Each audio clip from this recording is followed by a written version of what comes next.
Hey guys, Sam here. Welcome back to the channel. For this video I thought I'd just share a few thoughts about what I'm considering with my training split, as I thought it'd be quite useful for you guys when you're considering weak points in your training, like how you want to structure your training or which exercises to pick depending on how your development's going and what the weak points are. Because most of the plans that are out there are kind of like a perfect balance that suits a situation where everything's growing and developing in strength and size equally across your whole body. And most of those plans make sense when you're newer, but then as you realize what is coming along quicker than the rest, you need to kind of restructure and look at how you're going to prioritize the weak areas and bring them up to par with the rest of it. So my usual thing I've generally found is that my back has developed a lot more quickly, a lot more satisfactorily than most of the rest, and my torso in general. And it's really with my height and the wingspan that comes with it, it's the arms and legs that appear more lacking when I look at the whole thing top to toe, or look at my contest pictures and how I compare to other competitors out there. So I'm thinking for my next routine, I haven't decided when this is going to start just yet, to do something similar to what I've done before, where I'm just working out the limbs basically, or almost entirely the limbs. So I did it before by doing like arms, legs, arms, legs, arms, legs, or arms, legs, stay off, arms, legs, stay off, arms, legs, stay off as my split, and just letting the torso sit there. But I was thinking of doing a more kind of granular approach to that in the coming weeks. So at some point I'm going to switch over, and the idea is to do quads, triceps, hamstrings, biceps in that order.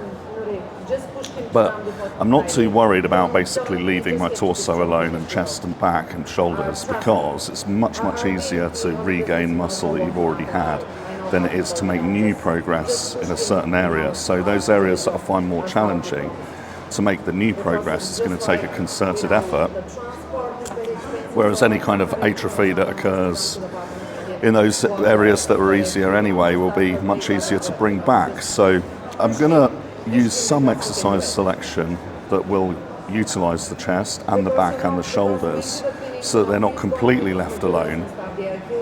But it's going to be basically that 4-day split. And then with the rest days, I've discussed rest days on another video at length. My strategy with rest days is not to plan them in, because that allows me opportunity to fit in with the rest of my life and socially when the rest day will fit best or feel best for my body. Because if you have like a scheduled rest, say you have a week and you have a scheduled rest day, you take that rest day, say it was like day 3 in the week. If by day 6 in the week you want to go and do something and there won't be time to train, you now can't do that. So what I do is, when I'm not doing other things and my body is perfectly happy with it, I just push through to the next training session with no rest day. I don't feel like I need it, and then I try and pick the rest day when either my body says I need it or it fits in with spontaneous plans. So that's how I'm going to treat it with this split as well. So the rest days will just come as they come, but the order of the training days will be quads, triceps, hamstrings, biceps. Now, to keep the chest, shoulders and back going, what I was thinking to do is include some kind of chin-ups on the biceps day, which will incorporate the back slightly, or even underhand barbell rows on occasion, which will be biceps and most of the muscles of the back.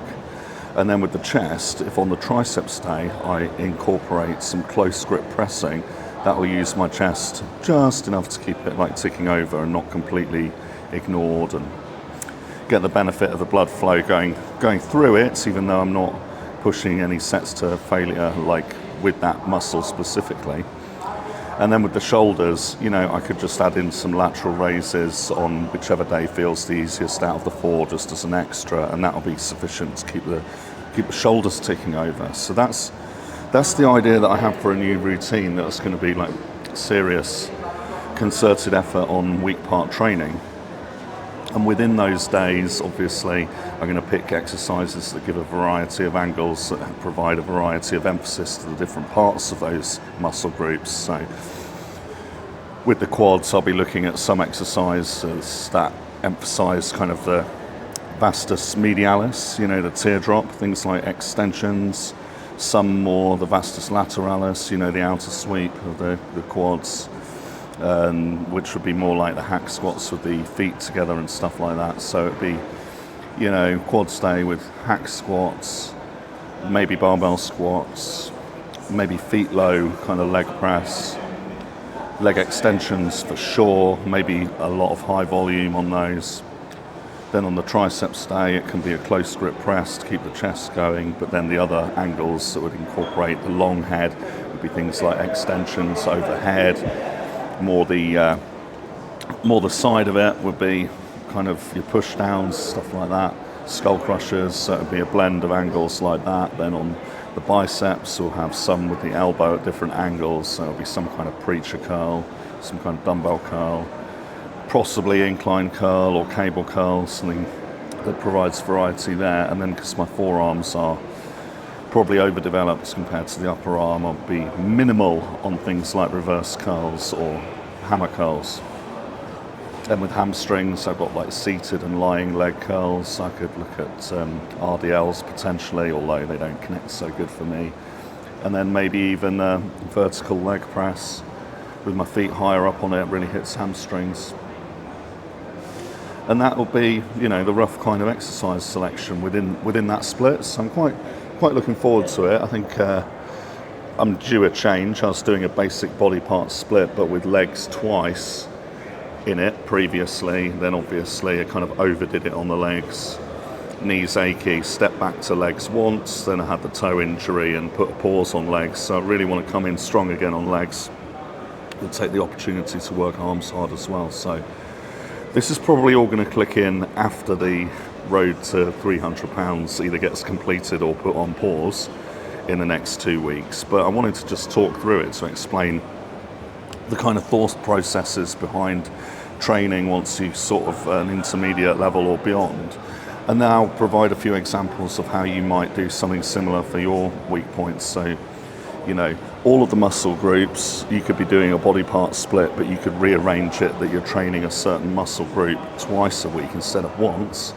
So you could do that for any muscle group that you feel is lagging compared to the rest, be it back, shoulders, arms, and put it in twice, like for the week, or twice in the rotation before you get back to workout one. Another way of doing it is just to put more exercises or more volume into the specific area where there's a weak point, and then when you're really far along, do something similar to what I've done here, where you feel that there are actually areas of your body that are about where they need to be for what you're trying to do, and you can put them on pause completely to create the spare days to really focus on the stuff that you want to bring up. So it would be a split that actually omits certain muscle groups. So, you know, if you felt like you've done so much pressing and your shoulders are taken over, and you've done a lot of specific work on the shoulders as well, you have really kind of potentially even overdeveloped deltoids compared to your pectorals, you could put shoulders on pause to do chest, avoiding the deltoid kind of work twice a week, and then everything else like arms, legs, back just as normal. Those are a couple of examples there of how you might apply this.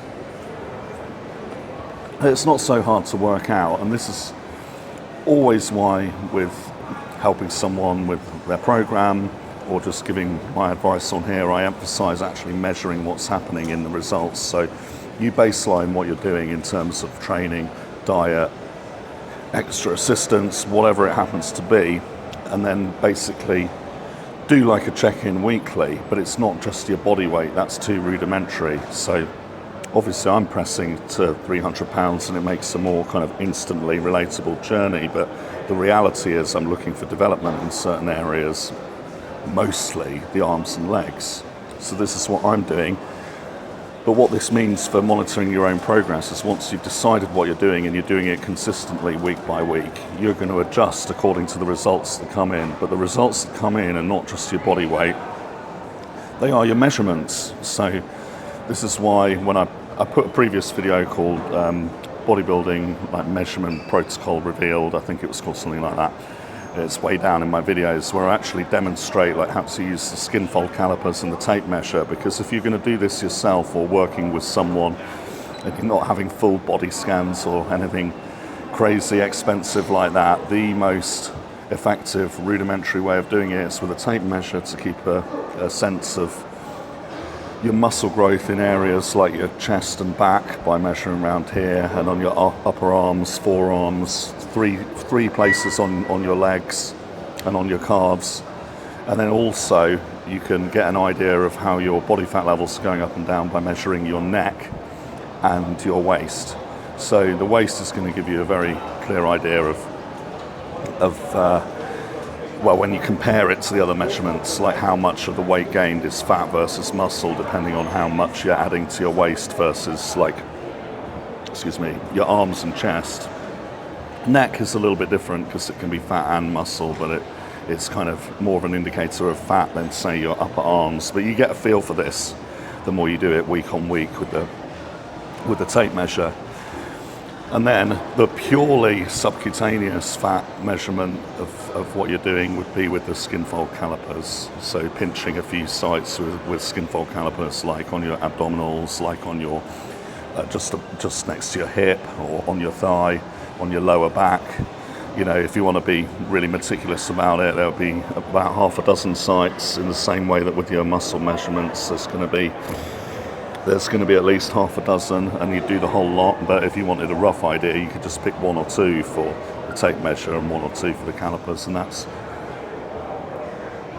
how you'd be tracking these things. And the most common adjustments that you're going to make week on week are with your diet, really. That's where it is. You sort of see if a gain is happening, or what sort of a gain it is, ratio of body fat to muscle in your tape measurements. Get a feel for that and adjust the diet by manipulating meal timings, carbohydrates, amounts of foods, food choices, and rebaselining and retrying again and measuring again. But with the tape measure side, it's going to give you a clearer idea rather than just looking in the mirror, and which can involve your warped perception of these things. It's going to give you a more objective idea of what's developing in terms of your muscles. So it's really the tape measure for indications on the training side of whether you're, building enough mass, like in your upper torso from your chest and back or not, or your legs or not, or your calves or not. Usually not, because they're not prioritised so much in training. Hey, even I'm guilty of that. I just outlined the split that I'm doing, and I didn't even mention calves, but I was going to do calves on the same day as hamstrings, so they will get done in this new way of doing things.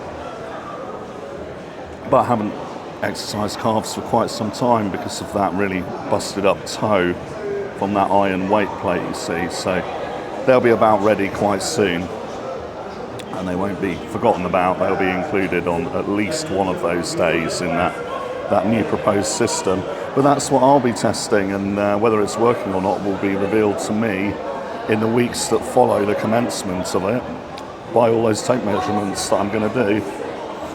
And then the diet manipulation is going to be guided more by the caliper measurements that I do week on week. And this is how I work, and this is how I manage to have such consistent and rapid progress. And that's why I'm really excited to share it with you guys, because most people are not really making progress as quickly as they could be doing, because they don't have a calibrated plan of what's going to be necessary to progress. But this process is what reveals to you what is necessary to progress, both in terms of your training, nutrition, and otherwise. So I'm always harping on about it, and I shan't stop, because I do consider it helpful, and that's how I'm going to guarantee my continued progress and help you with yours. I hope you found this useful. If you've got any questions about it, drop them in the comments. I'll respond to all of those, and we'll be discussing your particular